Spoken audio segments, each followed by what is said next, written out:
सलाम पे तशरीफ़ लाए, आपका बेहद शुक्रिया। मैं शुरुआत में आपको ये बताना ज़रूरी समझता हूँ कि आज मीडिया ने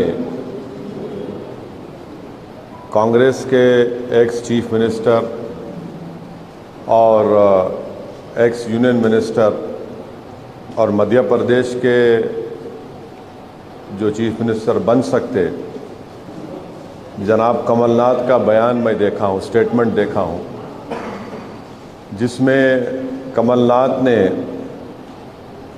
जो हमेशा से मैं कहते आया कि बाबरी मस्जिद की शहादत में जितना रोल आरएसएस बीजेपी का है उतना रोल कांग्रेस का भी रहा है। मेरी इस बात को और ऐसे कई हज़ारों लाखों लोगों की बात को दोबारा कमलनाथ ने साबित किया कि बाबरी मस्जिद की डेमोलिशन और शहादत में कांग्रेस का भी बराबर का हिस्सा है। और कमलनाथ ने ये कहा कि राम मंदिर का क्रेडिट बीजेपी नहीं ले सकती, राजीव गांधी के रोल को नहीं भूलना चाहिए। ताला खोला राजीव गांधी ने, और उन्होंने कहा कि हमको तारीख को नहीं भूलना चाहिए। बिल्कुल सही कहा उन्होंने।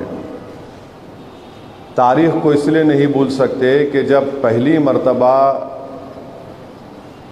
बाबरी मस्जिद के अंदर रात के अंधेरे में चोरों की तरह मस्जिद के अंदर जाकर उसमें आइडल्स को रखे गए थे मिंबर नबवी सल्लल्लाहु अलैहि वसल्लम पर, उस वक्त किसकी सरकार थी उत्तर प्रदेश में? कांग्रेस की थी। मुख्यमंत्री कौन था? जीबी पंत साहब थे। फिर उसके बाद मुसलमानों से मस्जिद को बंद कर दिया गया और पूजा की इजाज़त दी गई। उस वक्त भी देश में और उत्तर प्रदेश में कांग्रेस की सरकार थी। फिर मामला बड़ा ताले खोलने का, तो ये बात बिल्कुल सच है। राजीव गांधी के ही ज़माने में बाबरी मस्जिद के ताले धोखा देकर खोले गए थे, और उस ज़माने में मुस्लिम पक्ष को बुलाया तक नहीं गया, और जज साहब ने 25 या 30 पेज का ऑर्डर 5 मिनट में दे दिया। और उस ज़माने में कंप्यूटर नहीं था और टाइपराइटर था उस ज़माने में। बग़ैर सुने तो सरकार ने, राजीव गांधी की कांग्रेस सरकार ने ताले खुलवा दिए, और उसके बाद बूटा सिंह ने वहाँ पर शिलान्यास किया।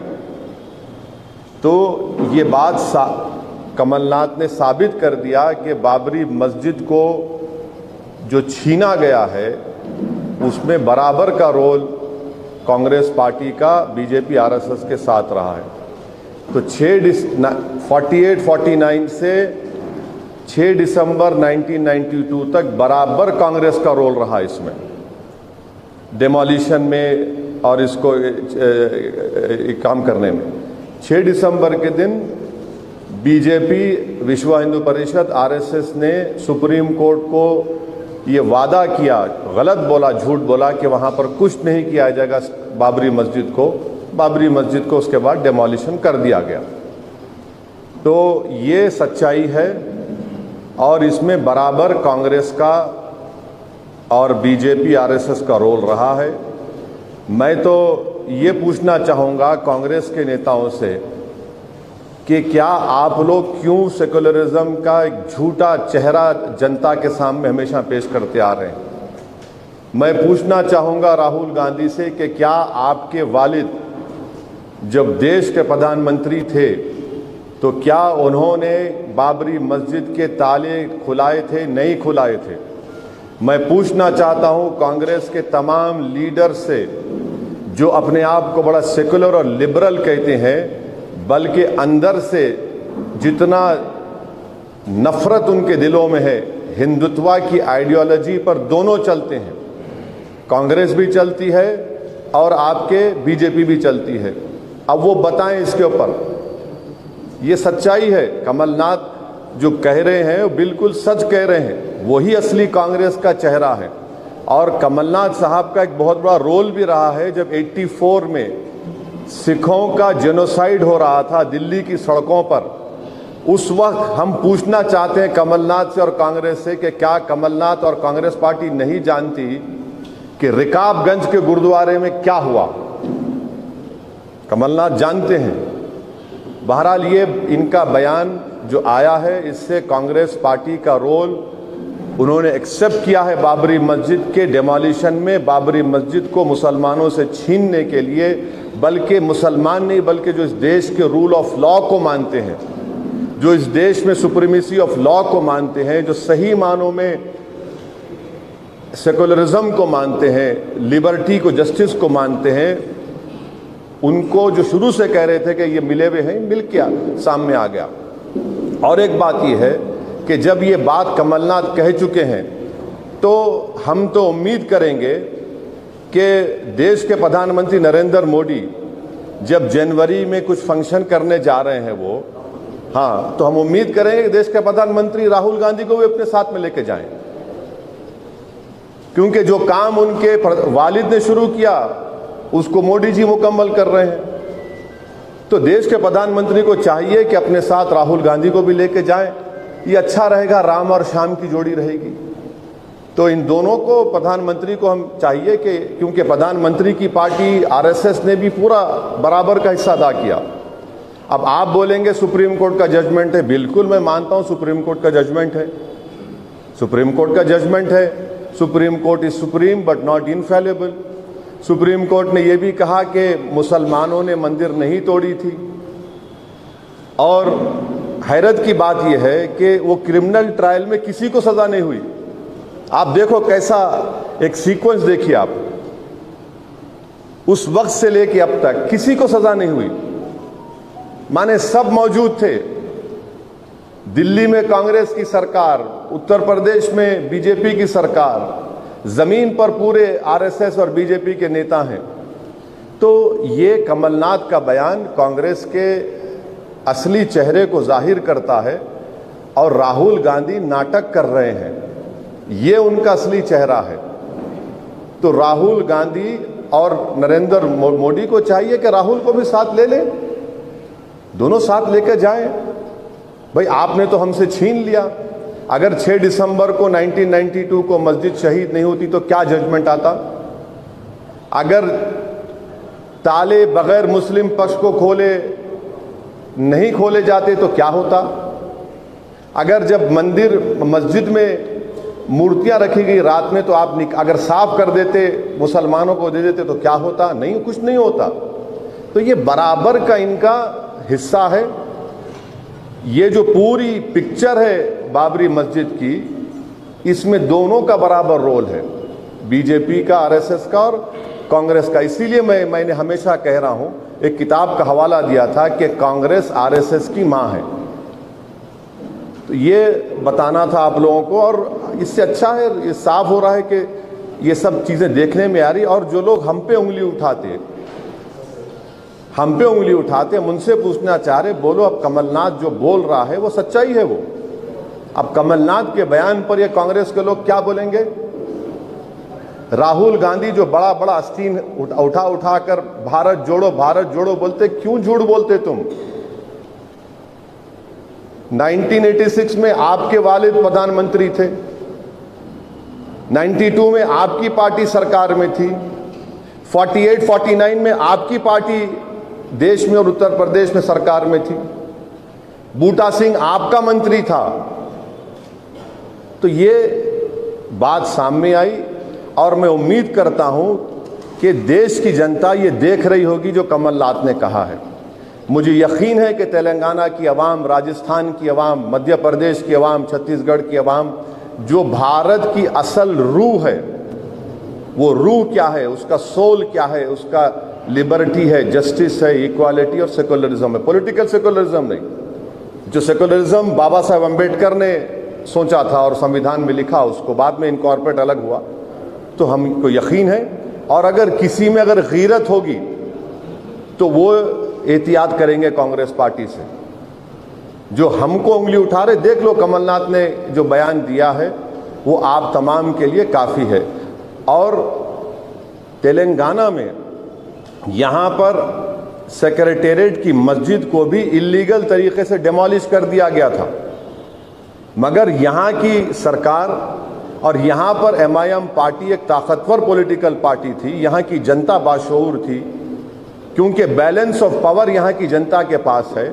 यहाँ पर दो नेशनल पार्टीज नहीं है, कांग्रेस और बीजेपी के फुटबॉल की तरह खेल ले दो हमको।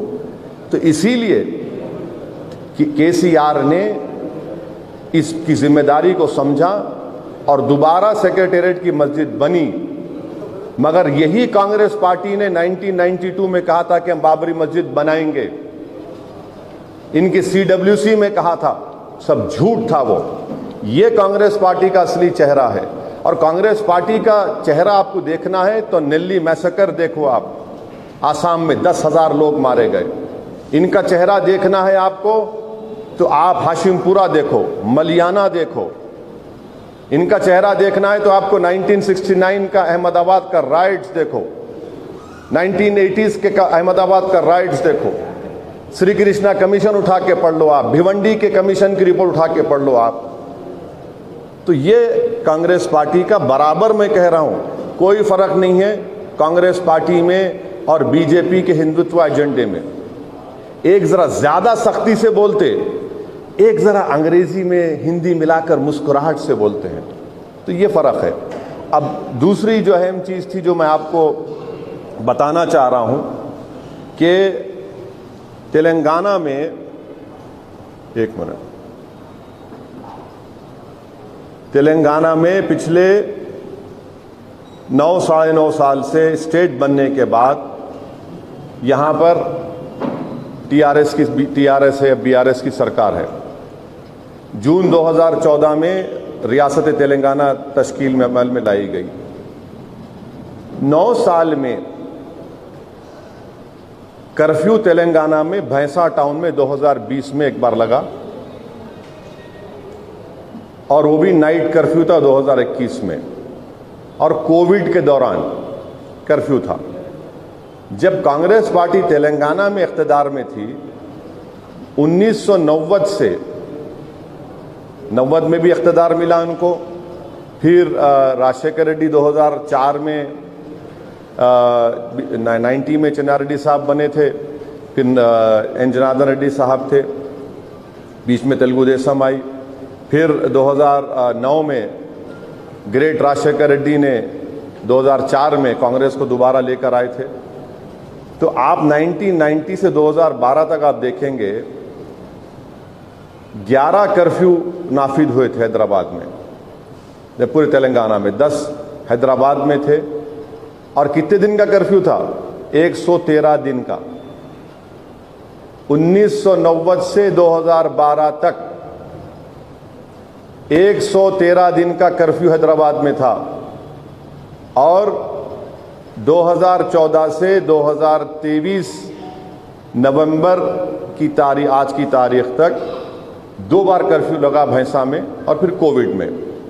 और जब 1990 और 2012 से आप देखेंगे हैदराबाद में, निजामाबाद में, मेदक में, नलगुंडा, रंगारेड्डी, आदिलाबाद में, करीमनगर, महबूबनगर, ये पूरे कम्युनल सेंसिटिव डिस्ट्रिक्ट्स कहलाते थे।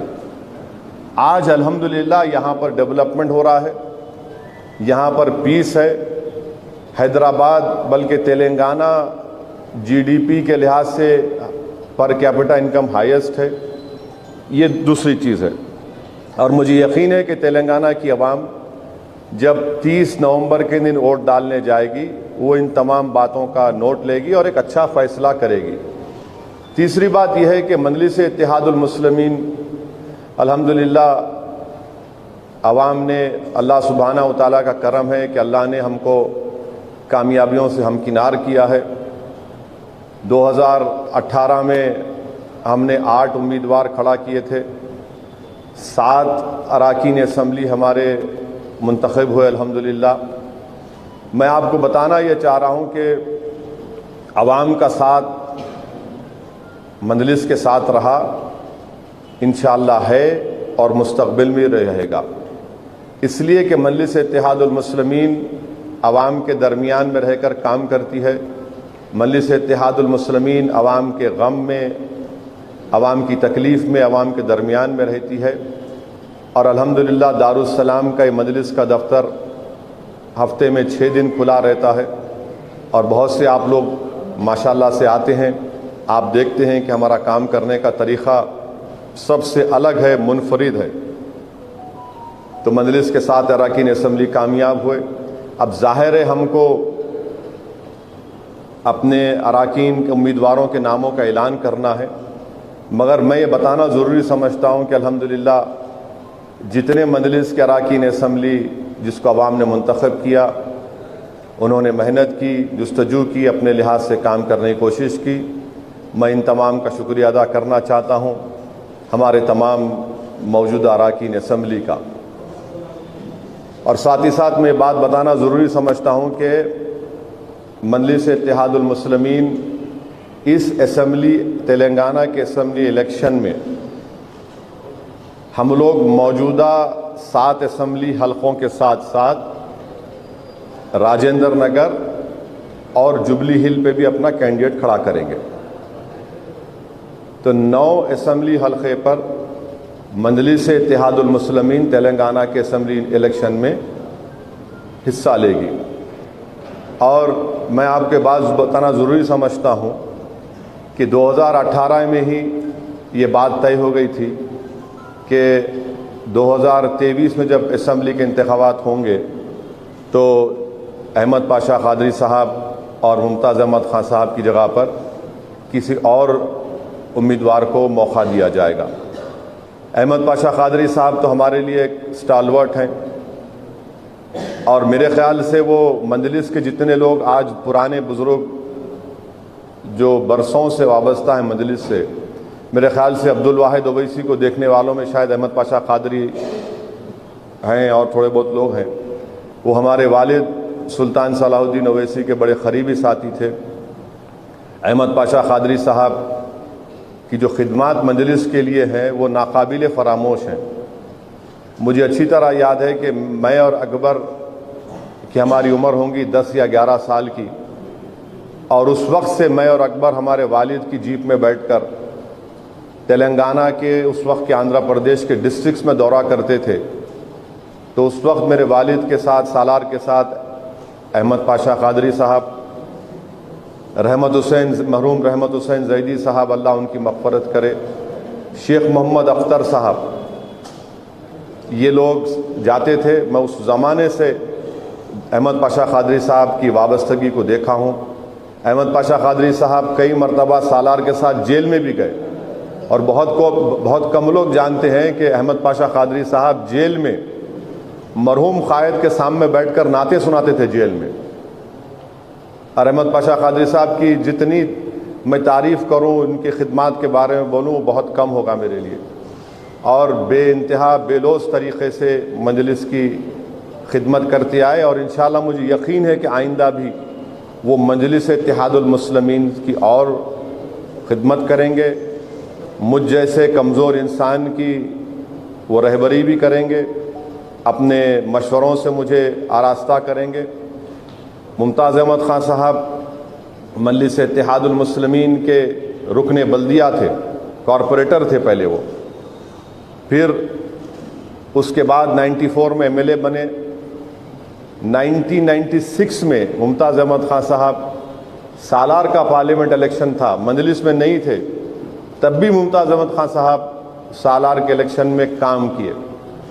पार्लियामेंट इलेक्शन में जो वेंकैया नायडू साहब इलेक्शन में लड़े थे, फिर मुमताज़ अहमद खान साहब मजलिस में आए। मैं अकेले एमएलए था, फिर हम 2 एमएलए हुए। 99 में अल्हम्दुलिल्लाह दोबारा मजलिस के एमएलए बने, फिर 2004 में एमएलए बने, 2009 में बने, 2014 में बने, फिर 2018 में बने। तो माशाअल्लाह से मुमताज़ अहमद खान साहब से मेरे पर्सनल ताल्लुक़ात भी हैं और मैं उनको बहुत क़रीब से जानता हूँ। मैं इस मौके पर उनकी मरहूम वालदा का ज़िक्र करना इसलिए ज़रूरी समझता हूँ कि उनकी मरहूम वालदा बड़ी नेक बख्त खातून थी और इतना मुझसे मोहब्बत से पेश आती थी। अल्लाह उनकी मग़फ़रत करे वो मरहूमा की। बड़ी मोहब्बत से उनकी वालदा मुझसे मिलती थी। मैं जब कभी भी उनसे मिला, झुक के मिला, मेरे सर पे हाथ रख कर दुआएँ देती थी। अल्लाह उनकी मग़फ़रत करे। और ख़ास तौर से मुमताज़ अहमद खान साहब के वो दो मामू मसूद शाह खां साहब जो शिकागो में हैं, ये लोग अपनी जवानी में मजलिस का साथ दिए थे, आज अमेरिका में है, क़याम पज़ीर हैं। अल्लाह उनकी हर मुश्किल को आसान करे। वो लोग बड़ी मोहब्बत से सरपरस्ती करे, आज भी करेंगे, मुझे यकीन है। फिर मैं इस मौके पर नहीं भूलना चाहूँगा हमारे कलीम हसन साहब को। कलीम हसन का भी बहुत बड़ा रोल रहा इसमें। फिर हमारे बैंक के एक मैनेजर थे हशमत साहब, अल्लाह उनको भी खुश रखे।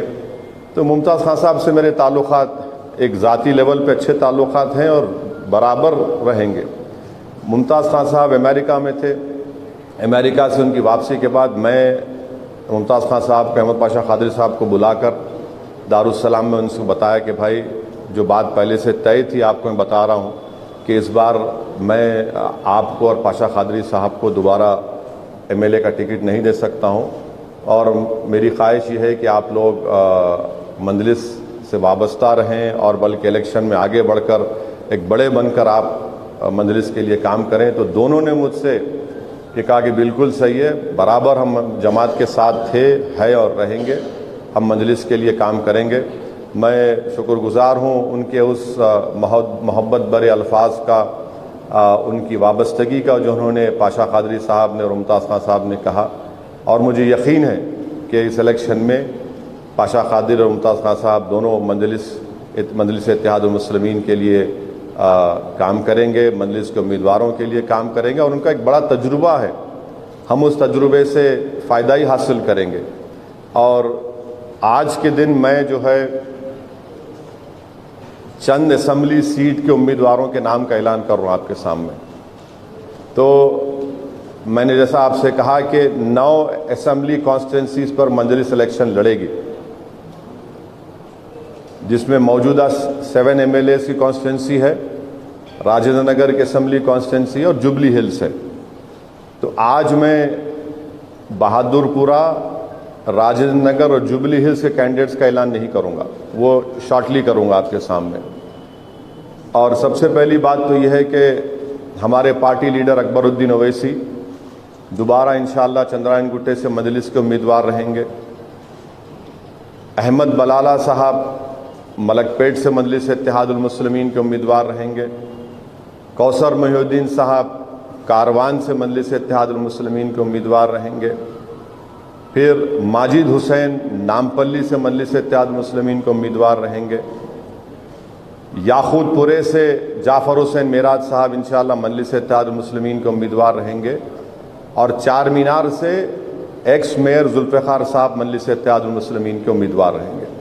तो ये अहम बातें मुझे आपको बताना था, ये आपको बता चुका हूँ। अगर आपके कोई सवालात हैं, ये 3 असम्बली हलकों का ऐलान कब होगा मैं जल्दी कर दूंगा, क्योंकि आज से नॉमिनेशंस की तारीख शुरू हुई है, तो ये करूँगा। और इंशाअल्लाह मुझे यकीन है कि अल्लाह सुब्हाना व तआला हमारे पूरे उम्मीदवारों का वो एमएलए बनेंगे, कामयाब होंगे। अवाम की उनका साथ मिलेगा, अवाम की दुआएं, अवाम का वोट उनको मिलेगा इंशाअल्लाह ताला।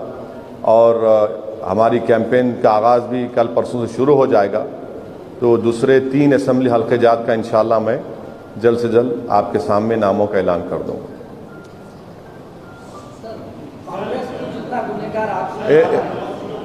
हाँ,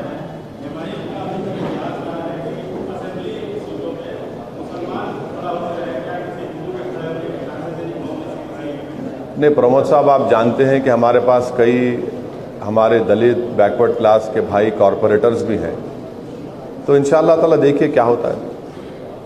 नवभारत से मैं सुपारिया है सर, कांग्रेस को जितना आप गुनहगार माने हैं, उनके सपोर्ट में एमआईएम पार्टी भी थी, तो वो भी उतनी गुनहगार थी क्योंकि उसके सपोर्टर रहे। कौन? कांग्रेस पार्टी के एमआईएम जो है। नहीं, सुनिए एक मिनट सुनिए। नहीं, सुन तो लीजिए, आपका सवाल मैं समझ गया हूँ। बाबरी मस्जिद की शहादत के बाद कांग्रेस पार्टी ने ही एमआईएम पार्टी में एक डिवीजन कराया था, और पर्सनली जितना एज अ फैमिली हम लोग तकलीफ उठाए, उस वक्त कोई भी नहीं उठाया। मैं उसमें तारीख में जाना नहीं चाह रहा हूँ। यूपीए की सरकार बनी, कांग्रेस की नहीं बनी थी, यूपीए की बनी थी। फिर 2012 में हम छोड़ दिए यूपीए को।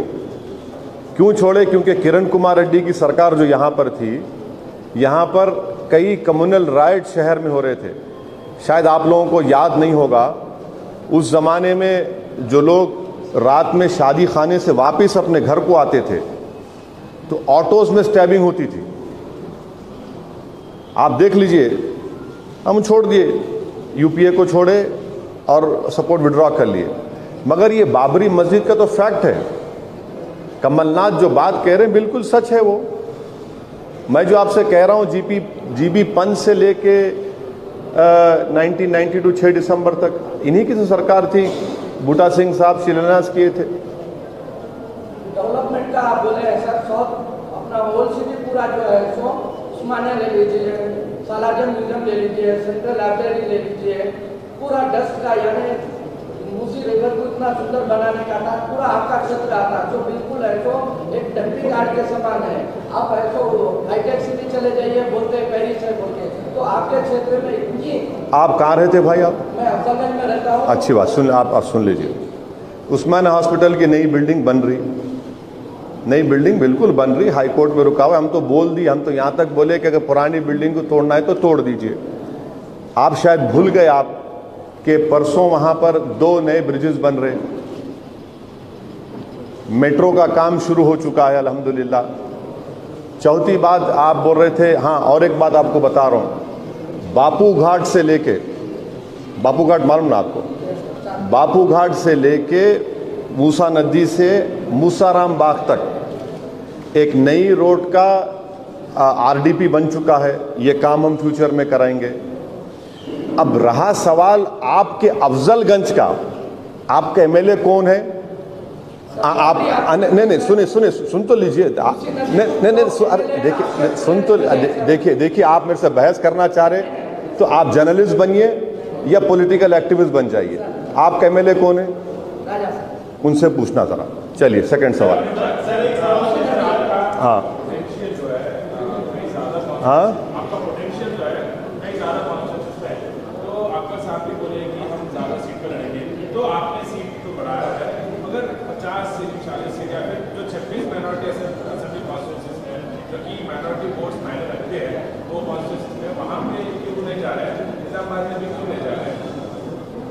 ये पार्टी का फैसला है, पार्टी का फैसला है। अब भाई, अब आपका टीवी चैनल हर जगह नहीं गया तो मैं पूछ सकता हूं क्या? भाई केबल पे आपका चैनल नहीं आता बाज़ वक़्त, अब उसका क्या जवाब देंगे आप? आपके मैनेजमेंट का फैसला है, तो हमारा भी फैसला है। और हम खुला बोल दिए, जहां पर एमआईएम का कैंडिडेट रहेगा वहां पर आप वोट डालिए, जहां पर नहीं रहेगा आप मामू का साथ दीजिए।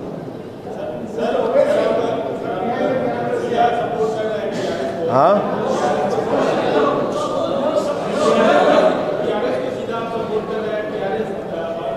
अभी पिछले दिनों में देखने को आया कि आप बीजेपी पे 10% अटैक कर रहे हैं तो 90% कांग्रेस पे कर रहे हैं। वही आप किया है, तो ऐसा क्या है कि आप बीजेपी पे उतना अटैक नहीं कर रहे हैं जितना अटैक आप कांग्रेस पे कर रहे हैं? भाई साहब, आप कहने कोई तराजू अगर है तो बता दीजिए, मैं तोल लेके बोलता हूँ।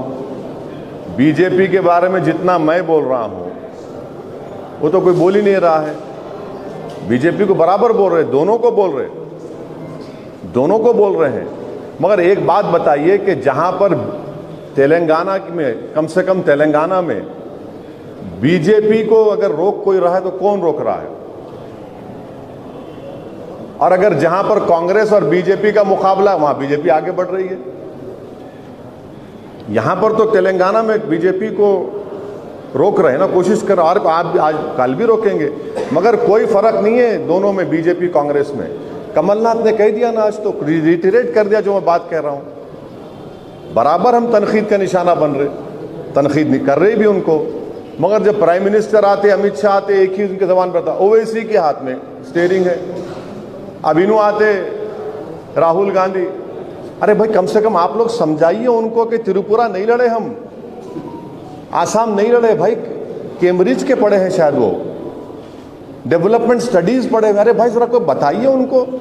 हाँ, अगर वो अब जब इतना नाम लिए हैं तो मैं त्रिपुरा के हमारे एक दोस्त है जो रॉयल फैमिली के हैं, प्रद्युत, मैं उनसे कांटेक्ट किया, मतलब भाई साहब कभी जरूरत पड़ी तो बुला लीजिए, ज्यादा पुकार रहे हैं यहाँ पर ये, तो शायद हो सकता है त्रिपुरा जाऊंगा मैं, आज आसाम भी जाऊंगा। बदरुद्दीन भाई अगर बोले आसाम को आ जाओ असद भाई, तो हाजिर हूं मैं। इनको समझाइए, बोले जाते हैं। अच्छा ये बताइए, पैसे लिए, अरे भाई साहब पैसों की कदर कीमत तुम्हारे पास हो गई, हमारे पास मोहब्बत की कदर कीमत है, हमारे पास जज्बे की कदर कीमत है, हमारे पास खिदमत की कदर कीमत है। 2008 में न्यूक्लियर डील जब हो रही थी, आप कभी जगन मोहन रेड्डी से सुनना ये बात, जगन मोहन रेड्डी से पूछना कि रात के 12:30 बजे 34 अशोक रोड पर गाड़ी में कौन आके मुझसे मिले थे और उसमें कौन एमपी बैठे हुए थे, 2 एमपी बैठे हुए थे, और असदुद्दीन ओवैसी ने क्या जवाब दिया था। कभी पूछना जगन मोहन रेड्डी से आप। नहीं, वो हंस के मुस्कुरा के हा बोल के आपको बहुत अच्छा मुस्कुराते हमारे दोस्त। अरे भाई 2008 में तुम्हारा साथ दिए न्यूक्लियर डील में, जब खड़े होकर हम तकरीर किए, तुम्हारे को वोट दिए, जब तुम कितने पैसे दिए थे राहुल गांधी बताओ। फिर किरण कुमार रेड्डी की सरकार थी यहां पर, तेलंगाना के कांग्रेस के एमएलएज रिवोल्ट कर रहे थे, आंध्रा के कांग्रेस के एमएलएज रिवोल्ट कर रहे थे, हम सपोर्ट किए किरण कुमार रेड्डी को। कितने पैसे दिए थे राहुल गांधी की पार्टी हमारे को। तीसरे प्रणब मुखर्जी का प्रेसिडेंट इलेक्शन था, यूपीए की मीटिंग हो रही थी, मैं हिमाकत किया उस मीटिंग में, नहीं कर, मैंने बाज लोग बोलने के आदत है ना, मैं बोल दिया, मैंने देखो तेलंगाना आंध्र प्रदेश से आपको क्रॉस वोटिंग होंगी। फौरन मीटिंग के बाद doctor Manmohan Singh prime minister, मरहूम अहमद भाई पटेल, अल्लाह उनकी मग़फ़रत करे, और मैडम सोनिया गांधी अहमद भाई के बोले ओवैसी भाई आप मत जाओ, ज़रा अलग बात करना है। मैं रुक गया। उसके बाद मेरे को बुला के बोले ज़रा ये काम करना है आपको। मैं बोला मैं क्या कर सकता हूँ, जेल में आप डाले उसको, मैं नहीं डाला। बोला आप किसको भिजाओ, बोले नहीं आपको जाके बात करना पड़ेगा, आपका दोस्त है। जेल में जाके जगन मोहन रेड्डी से मैं कन्विंस किया। जगन मोहन रेड्डी तो आधा घंटा बात ही करने तैयार नहीं थे मेरे से। बातचीत हुई, बातचीत के बाद जगन मोहन रेड्डी मेरे को बोला असद भाई आप बाहर निकल के बोल दो मीडिया को चंचलगौड़ा जेल में कि मैं सपोर्ट करूं। बोला मैं नहीं करता भाई काम, ये आपका डिसीजन, आप बोलो, मैं कन्विंस करने आया, आपका शुक्रिया, आप कन्विंस हो गए। फिर जगन मोहन रेड्डी को मैं बोला, जगन मोहन रेड्डी बोले फिर प्रणब मुखर्जी आए तो मेरी मां से मिल सकते क्या। बोला बराबर मिलेंगे, आप रिकॉर्ड उठाकर देखो, प्रणब मुखर्जी जब एयरपोर्ट से उतरे जगन मोहन रेड्डी की मदर के पास पहले जाके मिले थे, असदुद्दीन ओवैसी काम कराया था। आप भूल जाते, सुनिए, आप भूल जाते इन चीजों को। अमेठी आप हार गए, अमेठी हार गए, मेरी वजह से हारे, या फिर स्मृति ईरानी से पैसे ले लिए थे आप। बोलो, अरे बोल सकते ना, मैं भी बोल सकता हूं। आप स्मृति ईरानी ने पैसे दिए थे कि आपको जो हार गए आप, और क्या आपने 2014-19, अच्छा 19 में तो आप पार्टी प्रेसिडेंट थे, पार्टी प्रेसिडेंट आप थे, आपने कितने पैसे लिए मोदी से बताओ। मैं तो सिर्फ 3 लोकसभा की सीट लड़ा राहुल गांधी, तुम तो 400 कितने लड़े, 500 लड़े, और वो लड़के तुम 40-45 पे आए, तो तुम मोदी से कितने पैसे लिए बताओ मेरे को। तुम्हारी तरबियत होंगी पैसों की, मेरी तरबियत कुर्बानियों पर हुई है, मेरी तरबियत मोहब्बत पे हुई है। आप ये बात कर रहे हैं, तो मैं बहुत बोलना आता मेरे को, बहुत सी बातें बोल सकता हूं, इतने बातें मेरे पास है। अच्छा, जिस वक्त रामनाथ कोविंद साहब प्रेसिडेंट बने, उस वक्त कांग्रेस का कैंडिडेट कौन था? क्या मैडम सोनिया गांधी फोन करके मेरे को नहीं बोली you must support? I said yes I will support. Mahatma Gandhi के पोतरे वाइस प्रेसिडेंट के कैंडिडेट थे प्रोफेसर साहब, उन्होंने फोन करे मेरे को, I am with Sonia Gandhi, mister Owaisi, I want to come and meet you. बोला sir you should not come and meet me. बोले क्यों, you are not going to support me? बोला नो सर, आप महात्मा गांधी के पोते हैं, आपका फोन करना मेरे लिए काफी, हम वोट देंगे आपको। आज आप ये बात करते, ये एरोगेंस है। राहुल गांधी ये समझते कि बस मैं नेहरू परिवार का डिसेंडेंट हूं और मैं जो चाहे बोलूंगा जनता मेरी बात सुनेगी। अरे राहुल गांधी, देश बदल गया। अब वो फ्यूडलिज्म खत्म हो गया। जो जमीन पर मेहनत करेगा, बात करेगा, उसी को लोग अप्रिशिएट करेंगे। मगर वो अभी है वो पुराना एंटाइटलमेंट की पॉलिटिक्स करते राहुल गांधी, एंटाइटलमेंट की पॉलिटिक्स करते। तो देखो नतीजा यही है। हाँ हाँ, कौन बोले? अरे छोड़िए ना, अरे छोड़िए ना, छोड़िए, कहाँ कौन सी बात कर रहे हैं?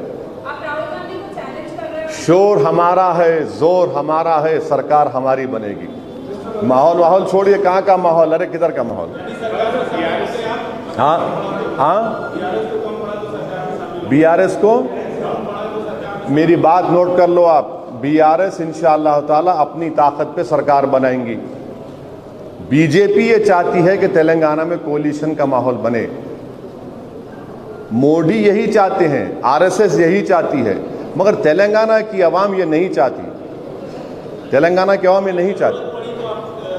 अरे जरूरत नहीं पड़ेगी मेरे दोस्त, जरूरत नहीं पड़ेगी। देखना आप लोग समझो बात को। आप लोग जो थोड़ा एक बात समझिए कि मेरे को आप लोगों की तरह तजुर्बा नहीं है। कोंचम छोटा तजुर्बा है मेरे को, लिटिल। मैं उसकी बुनियाद पे कह रहा हूं आपको। मेरी बात समझो आप मेरी बात समझो, देख लो आप। अरे एक साहब, हाँ बोलो।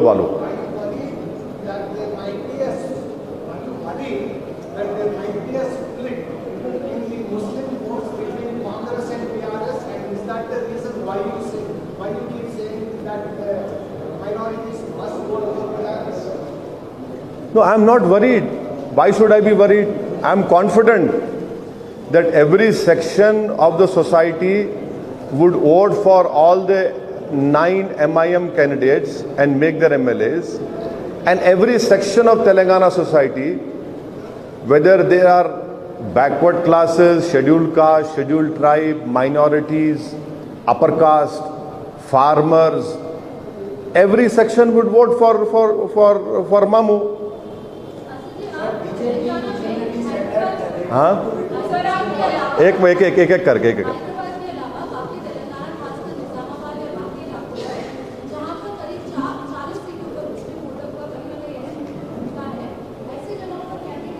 ऐसा देखिए, नहीं ऐसा है ना। मैं खड़ा करता तो देखो इनको कामयाब करने खड़ा कर रहे, नहीं खड़ा कर रहे तो भी तकलीफ है। अब मेरे पास कोई दवा नहीं है किसके पेट के दर्द को दूर करने की। खड़ा करे तो भी सर में दर्द, नहीं खड़ा करे तो भी पेट में दर्द। अब ये सर की पेट की दर्द की सियासी दवा नहीं है मेरे पास। मैं अपनी पार्टी के हक में जो सही फैसला रहेगा वो फैसला हम लेंगे। और हमारा मकसद ये है कि तेलंगाना में पीस रहे, प्रॉस्पेरिटी रहे, तेलंगाना में तरक्की प्रोग्रेस होता रहे। ये काम कांग्रेस बीजेपी नहीं कर सकती, ये काम नहीं कर सकती कांग्रेस बीजेपी। मैं फिर से कह रहा हूं कि तेलंगाना की आवाम के पास 2 नेशनल पार्टीज नहीं है। यहां पर एक रीजनल पार्टी है। और जहां कहीं भी देश में रीजनल पार्टी रही है वहां पर नेशनल पार्टीज स्पेशली माइनॉरिटीज को फुटबॉल नहीं बना सकते। जहां पे दोनों रहते फुटबॉल बनाते।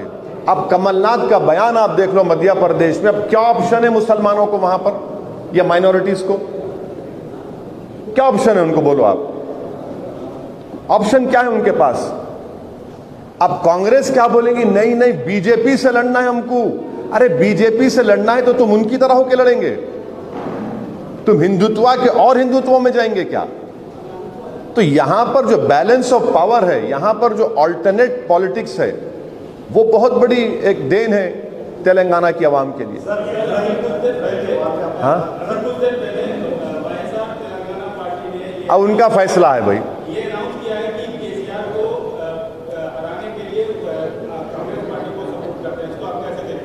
छोड़, अरे छोड़ दीजिए ना, वो कौन है मेरे को नहीं मालूम, उनका वजूद ही नहीं है। अरे हाँ हाँ ऐसा है ना, मैं यही तो आपको बोलना चाह रहा हूं, आप लोग समझ रहे नहीं मेरी बात को। मैं भी बहुत बड़े लीडर का बेटा हूं, बहुत बड़े लीडर का बेटा हूं, और मैं उनका 5% भी नहीं हूं। मगर मैं जाके अगर बोलूंगा सालार के नाम पे वोट दे दो तो लोग बोलेंगे एक बार दे दिए, 2 बार दे दिया, बताओ तुम क्या है। और मेरे को बहुत तकलीफ भी होती है कि आज भी जब मैं जाता हूं मेरे कॉन्स्टिट्यूंसी में तो एक 12 साल का बच्चा बोल दो सालार का बेटा आया देखो, तो वो छोड़ दीजिए, वो उन्होंने होंगे तो क्या करने का है। कोई तोप है क्या? अब भाई कोई नेहरू परिवार से क्या तोप है क्या? है, आप है, बहुत अच्छा है, तो क्या करेंगे? देखिए ये हीरो वर्शिप का जमाना खत्म हो चुका है, अब कोई वर्शिप नहीं करेगा, जनता देख रही है।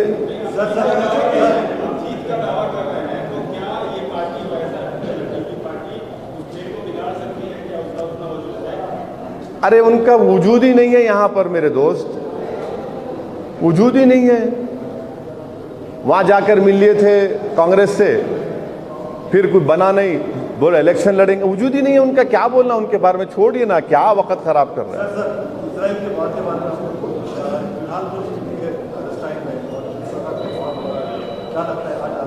जरा खामोश हो जाइए भाई, जरा प्लीज, जिसको बात करना है बाहर चले आओ, जिसको मेरे हटाओ जी वहां से, जो जर्नलिस्ट है निकालो, बाहर जाओ, बोलो चलो बाहर जाओ। क्या बोले आप?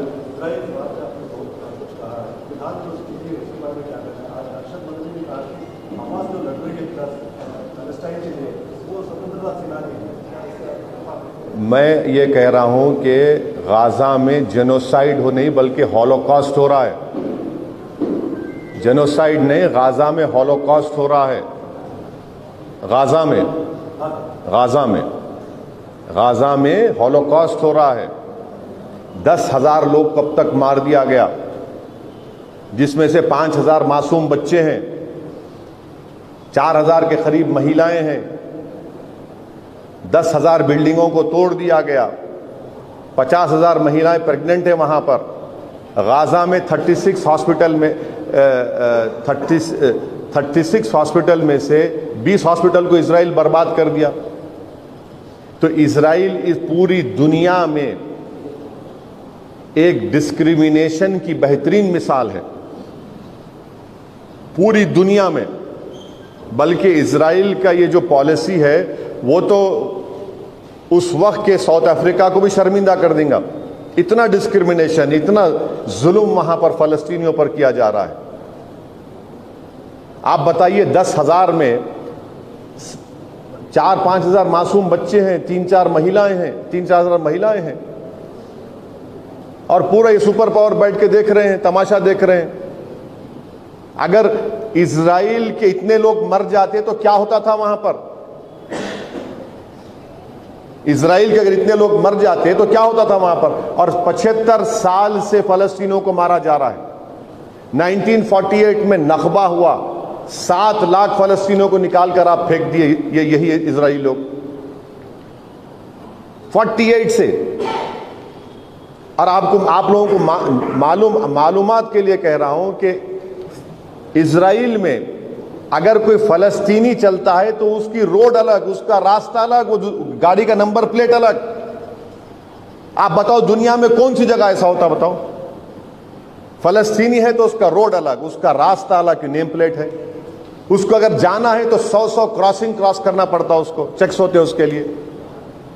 मासूम नौजवान बच्चों को वीजा मिलता है यूनिवर्सिटी में अब्रॉड पढ़ने के लिए, जाने नहीं देते वो लोगों को। तो डिस्क्रिमिनेशन की बेहतरीन मिसाल एक रेसिस्ट स्टेट है इजराइल, रेसिस्ट स्टेट है इजराइल। तो क्या हॉस्टेजेस जो है इजराइल के छोड़ना चाहिए हमास को? देखिए, हॉस्टेजेस, वायलेंस, ये सब खत्म होना चाहिए। हॉस्टेजेस को बिल्कुल छोड़ना चाहिए। क्यों नहीं छोड़ना चाहिए? बिल्कुल छोड़ना चाहिए। मगर आप लोग एक बात समझो, ये जो फलस्तीनियों पे जुल्म चल रहा ना, ये अक्टूबर से नहीं शुरू हुआ। ये आप देखिए, कल का दिन बहुत इंपॉर्टेंट था हिस्टोरिकली। अगर आप देखेंगे कल के दिन 2 नवंबर को 1918 में बैलफोर डिक्लेरेशन हुआ था और बैलफोर डिक्लेरेशन के तहत फलस्तीन की जमीन को इजरायलियों को दे दिया गया था। कल का बहुत तारीखी दिन था और उस वक्त से शुरू हुआ पूरा फलस्तीनियों को वहां से बेदखल करने का। So 70 lakh Afghans have been asked to leave Pakistan. This is also human crisis, like what is going on in Palestine, so in Gaza. So what do you see? How do you see this? And No, why don't you ask the Prime Minister to do something? आप मोदी जी से पूछ लीजिए भाई कुछ करिए उनके लिए। तालिबान से बात कर रही है, मालूम है आपको मोदी जी? मौजूदा बीजेपी सरकार तालिबान से बात कर रही है और योगी आदित्यनाथ बोलते हैं तालिबानी मानसिकता। रे भाई, मोदी जी की सरकार बात कर रही है तालिबान से, आप उनसे पूछ लीजिए क्या करेंगे उसके बारे में। ये जो पैलेस्टाइन का इशू है, इसमें महात्मा गांधी ने कहा था कि फलस्तीन अरबों के लिए, इंग्लैंड अंग्रेजों के लिए, फ्रांस फ्रांसीसी लोगों के लिए गांधी ने कहा था।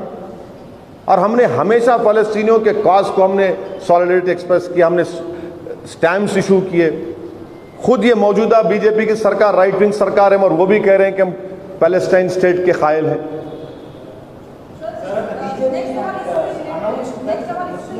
कांग्रेस का ये कहना है कि ओवैसी साहब जो है वो लगातार अपनी रैलीज में फिलिस्तीन का मुद्दा इसलिए उठा रहे क्योंकि लोकल मुद्दों से लोगों को भटकाना चाह रहे हैं। हाँ, अच्छा लोकल मुद्दों से लोगों को भटका रहे हैं, इसलिए जानबूझ के इंटरनेशनल मुद्दों को लाया जाता है। अच्छी बात है। आप बोल दीजिए कि फलस्तीन में कुछ नहीं हो रहा, बोल दो ना फिर कांग्रेस पार्टी। फलस्तीन में पूरा अमन है, फलस्तीन में पूरा नहरें बह रही हैं, दूध मिल रहा है, बच्चे नहीं मर रहे हैं, अस्पताल बर्बाद नहीं हो रहे हैं, 11 लाख लोग बेघर नहीं हुए हैं, सब खुश हैं। कल बोल दे राहुल गांधी, क्यों नहीं बोलेंगे? बोल दीजिए, आप बोलिए ना, क्यों नहीं बोलते आप?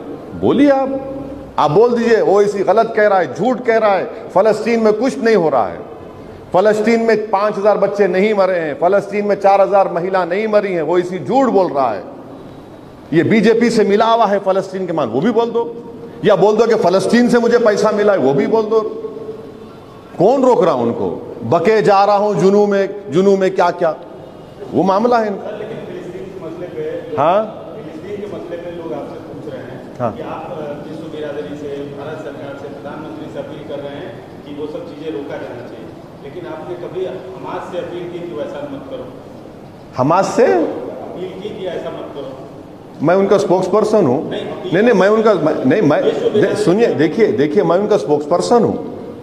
नहीं, सुनिए, मैं उनका स्पोक्स पर्सन हूं। मैं भारत सरकार को अपील कर सकता हूं।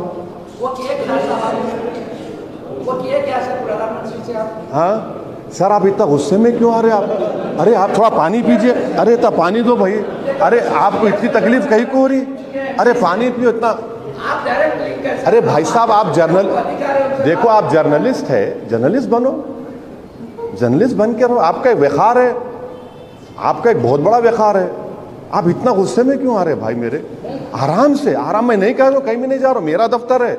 आप आए यहाँ पर, बुलाया आपको, शुक्रिया। बोलो क्या बोलना है, मैं बोलता हूँ। प्राइम मिनिस्टर, सुनो, आपको चाहिए कि पार्लियामेंट की वेबसाइट पे जाइए, कितनी स्पीचेस मेरे लोकसभा में फलस्तीन के ऊपर देख लो। आप देखो भाई, मैं 4 मरतबा का MP अल्हम्दुलिल्लाह कामयाब करा। मैं हर बार बोल रहा हूँ, प्राइम मिनिस्टर से अपील कर रहा हूँ। मैं क्यों हमास से अपील करूंगा? मेरे क्या सगे है उन्होंने? नहीं, मेरे ससुराली रिश्तेदार भी नहीं है, दूर तक भी नहीं है। सुनो आप, मैं भारत का हूं और बाबा आदम के जमाने से हम यहां पर है, समझे ना आप? तो ये हम कर रहे हैं। अब गवर्नमेंट से अपील कर रहे हैं, गवर्नमेंट को बोल रहे हैं, गवर्नमेंट एड भी दी उनको राफा से। हाँ, बोले आप नहीं देखे तो मैं क्या करूं सर? मेरी गलती थोड़ी है सर।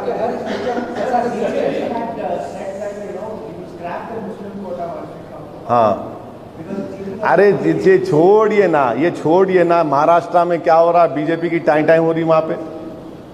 अच्छा, ये रिजर्वेशन की बात पे नहीं, रिजर्वेशन की बात पे बीजेपी, कांग्रेस, एनसीपी, दोनों शिवसेना बोल रहे मराठाओं को रिजर्वेशन देंगे। भाई मुसलमान क्या करना फिर? मुसलमान क्या करना महाराष्ट्र में, जबकि Maharashtra high court has upheld the Muslim reservation. आप हाई कोर्ट का जजमेंट पढ़ो, in education they have upheld, not in employment. 50 आप क्यों नहीं बोल रहे? कांग्रेस नहीं बोल रही, महाराष्ट्र की एनसीपी नहीं बोल रही, बीजेपी नहीं बोल रही और दोनों शिवसेना नहीं बोल रहे, मगर वोट होना रिजर्वेशन नहीं देंगे। ये कौन सा इंसाफ है भैया? बराबर दीजिए हमारे मराठा भाइयों बहनों को, मुसलमान को भी दो ना भाई। आप कौन रोक रहा? आपको बोलते ही नहीं, नहीं मत बोलो, बोलना नहीं, बोलना क्यों नहीं बोलना? हम बोल रहे हैं महाराष्ट्र में मराठाओं को रिजर्वेशन मिलना, दंगरों को मिलना, मुसलमान को भी मिलना। मुसलमान का सोशल एजुकेशनल बैकवर्डनेस एक्सेप्ट किया हाई कोर्ट ने और उसकी बुनियाद पर इंपेरिकल एविडेंस को उन्होंने महमूद रहमान कमेटी को एक्सेप्ट किया और उसको देना चाहिए, बराबर देना चाहिए मराठाओं को। अब यहाँ के यहाँ बोल रहे खत्म करेंगे, बाबू महाराष्ट्र को देखो जरा, वहां पे फिक्र करो। यहां पर तो है, यहां पर हमारे सुधीर कमेटी की रिपोर्ट है, हमारे पास इंपेरिकल एविडेंस है। और बीजेपी समझ रही है ऐसा बोलने से कुछ हो जाएगा, कुछ नहीं होगा। अच्छा, जो बोल रहे रिजर्वेशन नहीं देंगे उन्होंने खुद इलेक्शन नहीं लड़ रहे, अंबरपेट से भाग गए उन्होंने। आप लोग पूछ रहे नहीं, कोई नहीं पूछ रहे आप लोग, नहीं आप लोग कोई नहीं पूछ रहे। हैरत हो रही मेरे को, अरे कोई नहीं पूछ रहे, क्यों नहीं लड़ रहे इलेक्शन? हाँ अच्छा, उनको नहीं उन्होंने क्यों नहीं लड़ रहे भाई? हाँ दूसरे भी तो लड़ रहे हैं, दूसरे भी तो लड़ रहे हैं ना। हाँ नहीं पूछ रहा हूं मैं, खाली दिमाग में ये आप ऐसा पूछते गए तो दिमाग खुलते रहता मेरा।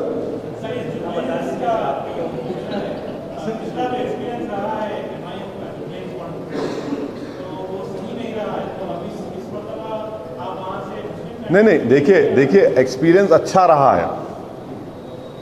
कोई भी इलेक्शन जो होता अच्छा एक्सपीरियंस होता, जीत हार तो खैर अलग बात है, तो उससे हम लोग कुछ सीखे। और जो हमारे यहाँ 2 कॉर्पोरेटर्स भी है, 4 लड़े थे कॉर्पोरेटर, 2 पे अच्छा काम करे, 2 पे जरा थोड़ा कमजोर पड़ गए थे। अब अच्छा करेंगे इंशाल्लाह, मुझे यकीन है अच्छा होगा। कौन मेरे दोस्त? मेरा कोई दोस्त नहीं है।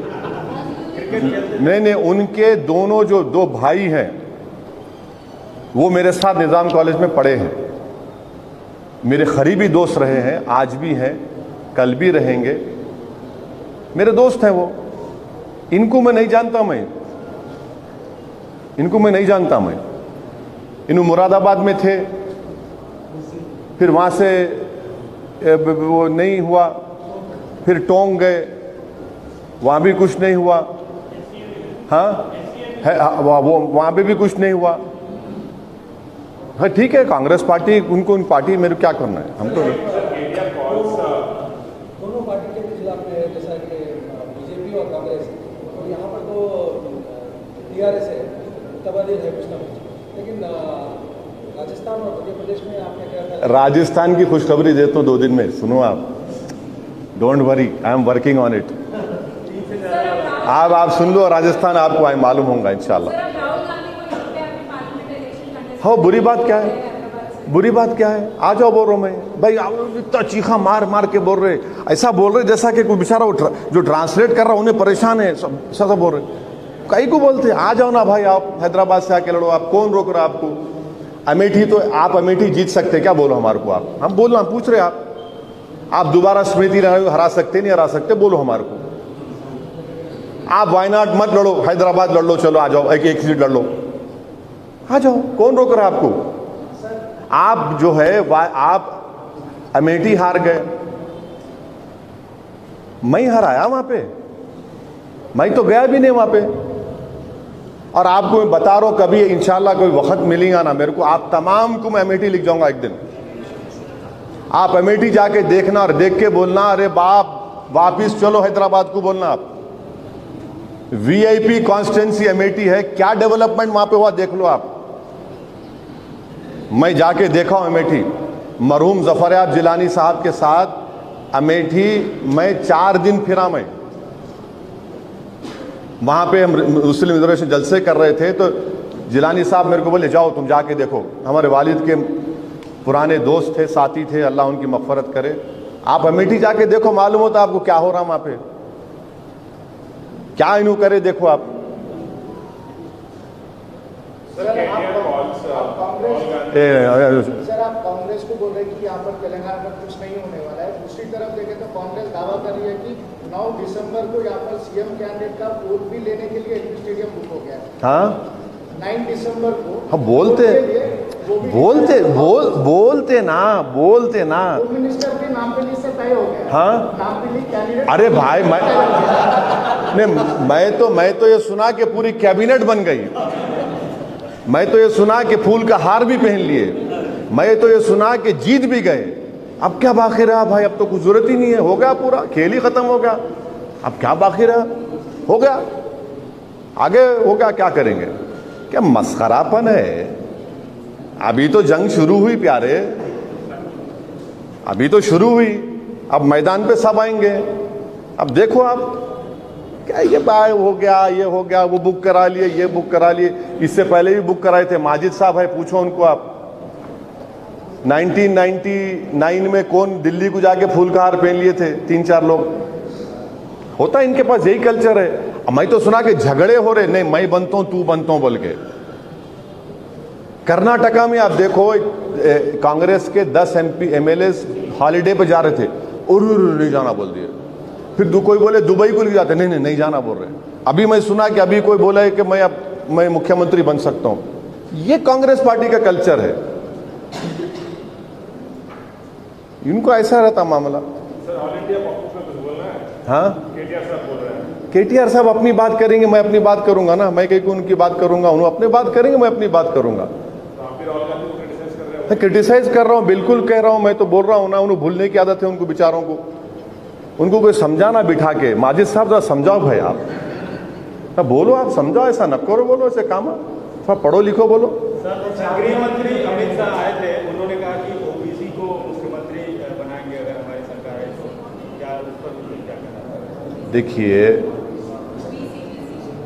देखिए वो उनका पहले का प्रेसिडेंट क्या था? अपर कास्ट था, वो बीसी था। उनका पहले का पार्टी प्रेसिडेंट क्या था? प्रसाद साहब नहीं मालूम क्या था उन्हें? बीसी थे ना, क्यों हटाए भाई उनको? फिर आप ओबीसी महिला को रिजर्वेशन नहीं देते महिला बिल में, आप नहीं देते, क्यों नहीं देते? आप 50% लिमिट को ब्रीच क्यों नहीं करते? रिजर्वेशन करो आप, ओबीसी को फायदा होता उसमें, वो भी नहीं करते आप, बोलते। चारमीनार के कैंडिडेट मेयर इलेक्शन लड़ने के बाद कई जमाने के बाद क्या पार्टी में थे, या सुटेबल कैंडिडेट है चारमीनार? मंजलिस का सिपाही जो है ना, जंग लड़ते रहता हूं हमेशा। आप नहीं जानते मंजलिस के सिपाही को। हम ऐसा है, हमारी गाड़ी हमेशा चलते रहती, एक्टिव रहते। आप उसमें न खो जाओ, चाहे वो हम कोई भी रहने दो, हमेशा दूल्हा तैयार रहता। हाँ नहीं दूल्हा तैयार है तो वो तो देखिए, दूल्हा हमेशा तैयार है। तो जुल्फ़िकार को अंडर एस्टिमेट मत करो। आप जानते जुल्फ़िकार का पहला बल्दिया इलेक्शन, आपको बता रहा हूँ, फर्स्ट म्युनिसिपल इलेक्शन जुल्फ़िकार का क्या हुआ था? जुल्फ़िकार के पहले म्युनिसिपल इलेक्शन में अर्सवाइल आंध्र प्रदेश से एक एरिया से लोग आके फर्स्ट टाइम हैदराबाद में बॉम्ब्स मारे थे। बॉम्ब्स मारे थे जुल्फ़िकार के इलेक्शन में। जुल्फ़िकार के इलेक्शन में बॉम्ब्स मारे थे, 10 लोग जख्मी हुए थे। और एक औरत को मैं देखा था, मेरे वालिद के साथ उस दिन इलेक्शन में था। एक औरत के पैर पे बम लगा, माने इंजरी हुई थी, खून बह रहा था। ऑटो में लिख जा रहे तो पोलिंग बूथ सामने आया तो औरत उतर गई ऑटो में से, बोली वोट डाल के जाती हूँ सालार को मैं। वो जज्बा है। जुल्फ़िकार की शुरुआत बम से हुई थी, बम से जब बमा गिराए थे उसके इलेक्शन में। और फिर वहां पे तलवारा भी चले थे, हाँ चिंगारा निकले थे। एक ग्रुप था मंजलिस के खिलाफ, मैं देखा हूं। ऐसा मत समझो, अंडर एस्टिमेट मत करो आप मंजलिस के कैंडिडेट्स को। आप डोंट। दो कैंडिडेट जो आप बदले हैं, क्या मतलब इतने सालों से एमआईएम सीट पे जीत रहे, तो क्या कुछ एंटी इनकम्बेंसी है? नहीं देखिए कोई एंटी इनकम्बेंसी नहीं है, कुछ नहीं है। अब चेंज करना है, चेंज इज द प्रोसेस ना भाई। और हम उनको ऐसा नहीं कि हम पहले से उनको इत्तला करें, उनको कॉन्फिडेंस में लिए, फिर आने के बाद भी हम बात किए, बोले उनको हमारे साथ ही रहेंगे। अब लिखने वाले लिखते, कुछ भी लिखते, क्या लिखते उनको नहीं मालूम, लिखते, लिखना है, काला करना है, लिखते, बोल।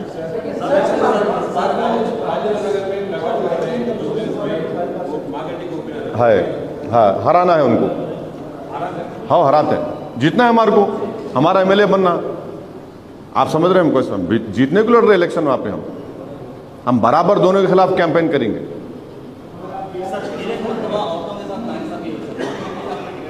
हाँ, नहीं, इसीलिए तो मैं बोल रहा हूँ, ये महिला आरक्षण मुसलमानों को 2 बोल के आप मेरी बात समझ रहे नहीं। अरे मैं वही तो बोल रहा हूँ, महिला आरक्षण में मुसलमान महिला को 2 आप। अरे भाई देखिए, आपका तो आरक्षण प्रोटेक्टेड है अपर कास्ट का, दूसरे क्या करना फिर? ओबीसी है उसमें, मुसलमान है, वही तो हम अमेंडमेंट मूव करें पार्लियामेंट में, आप 2 बोल के, और देंगे, फिक्र मत करिए, देंगे 29 में या कबार जो भी है देंगे इंशाल्लाह। अच्छा, अभी आप खत्म भी करेंगे ना? एक सवाल बड़ा अजीब है कि आप पूरे तेलंगाना में बीआरएस से दोस्ती कर रहे हैं, राजेंद्र नगर जुबली में कुश्ती कर रहे हैं। हाँ, राजेंद्र नगर जुबली में कुश्ती करने के लिए तैयार है बीआरएस, हाँ, और पूरे तेलंगाना में दोस्ती कर रहे हैं। जहां आप है वहां पर आप बोल रहे हैं कि आपको वोट दो, जहां आप नहीं है वहां बीआरएस को दो। मामू को वोट दो बोल रहा हूँ मैं, आप बोल रहे नाम, मैं मामू को वोट दो। तो ये 2 सीट पे कंफ्यूजन हो। अरे क्यों कंफ्यूजन है? क्लैरिटी है, क्लैरिटी ऑफ थॉट है सब मजलिस की। जहां हम लड़ रहे वहां पर पतंग पी लेंगी, खत्म हो गया। और क्या है कंफ्यूजन? क्या हमारी पार्टी है, हमारे पार्टी को लेके आगे बढ़ना है। हाँ, रोशन बोलो। No, I would request you to please wait. We'll announce the name of the candidate very shortly.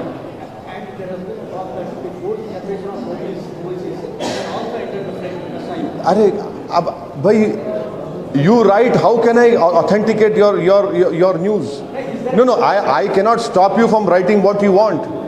But when you write something, you take a reaction from me to authenticate what you have written. I cannot comment on it. No, I cannot comment on it. See, you have the right to write whatever you want. That is your right. My right is not to authenticate what you are writing. I will reply to in a different way.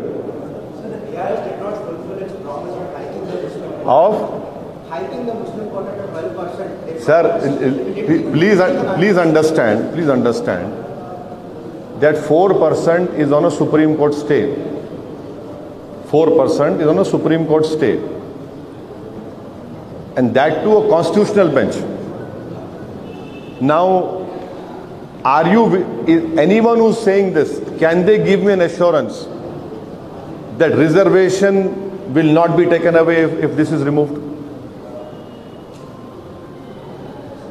So that is why 4% is there. Let us continue with this, and the day the Prime Minister or any government one day will have to breach the 50% reservation limit, that is the time you increase the reservation. But right now it is on a Supreme Court stay. How can you go over about, how can you violate the Supreme Court judgment? Please tell me. Try to understand what I am saying. There is a Supreme Court judgment which has allowed you 4%. You cannot violate the Supreme Court judgment. How can you violate the Supreme Court judgment? Sir, आपका भी regret आया क्या? MLA candidate को announce नहीं करें, इसका मतलब change है क्या सर? किसका क्या? एमएलए चेंज कर रहे हैं इस बार? अरे ठहरो भाई, मैं बोलता हूँ आपको, काहे को तो जल्दी कर। हाँ हाँ, 3 जो सीट्स रहे उसका ऐलान हम बाद में करेंगे। हाँ। अब वो इसमें क्या एक खातून को आप देंगे सीट? देखिए ना, ठहरिए ना। वैसे मेरे ऊपर है, खातून है, फिक्र मत करिए आप।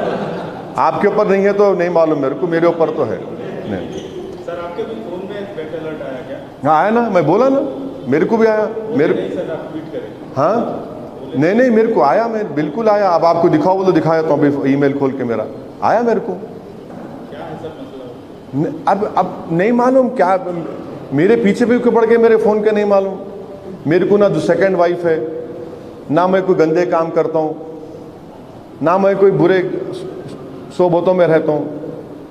जैसा भी हूं वैसा ही छू मैं। अब मेरे पीछे क्यों पड़े, नहीं मालूम क्या सुनना चाह रहे, नहीं मालूम। नहीं, इसमें कुछ भी नहीं निकलता उनको, इसमें खाली हैदराबाद के खट्टे डायलॉगा निकलते हैं। बब्बन खां का प्ले मिलता है इसमें, आबे डेढ़ मतवाले के बातें निकलती, सालार के मेरे वालिद के तकारीर मिलेंगे, अकबर के तकारीर मिलेंगे। नहीं, अकबर के तकारीर सुनो आप, अकबर के तकारीर मिलेंगे, और कुछ भी है ही नहीं उसमें, है ही नहीं कुछ भी। अब आप लोगों के वीडियोस होंगे थोड़े बहुत, अब वो भी निकालिए तो परेशानी। सर आप एक ईमानदारी से एक ही क्वेश्चन का, मैं जब से बेईमानी से बोल रहा हूँ क्या मेरे भाई, मैं जब से बेईमानी से बोल रहा हूँ क्या, ऐसा तो बेइज्जती मत करो मेरी आप, नहीं ऐसा तो मत करो आप। आपका जो क्षेत्र आता है वो खूबसूरत है या आपका क्षेत्र खूबसूरत है, और आने टाइम में वो क्षेत्र को आप खूबसूरत बनाएंगे क्या सर? बिल्कुल बनाएंगे, आप फिक्र मत करिए, ईमानदारी से बोल रहा हूँ मैं आपसे, ईमानदारी से एक रिक्वेस्ट कर रहा हूँ, आप जो है एक RTI एप्लीकेशन डालिए, और जिस दिन रिप्लाई आ जाएगा मेरे पास आ जाना। आप ये बोलना कि हैदराबाद पार्लियामेंट कॉन्स्टिट्यूंसी में GHMC, water works, electricity, education department, health क्या क्या काम किए 4 साल में, आप ला लो, आपको आ जाता है 15 दिन में, अपन प्रेस कॉन्फ्रेंस कर लेंगे ना, डन, एक्सेप्ट, गुड, ईमानदारी का बात सौदा हुआ, बिल्कुल। और कुछ है भाई? अरे बालू फिर पूछ रहे हैं, हाँ बोले, नहीं बोलो, हाँ इम्पोर्टेंट।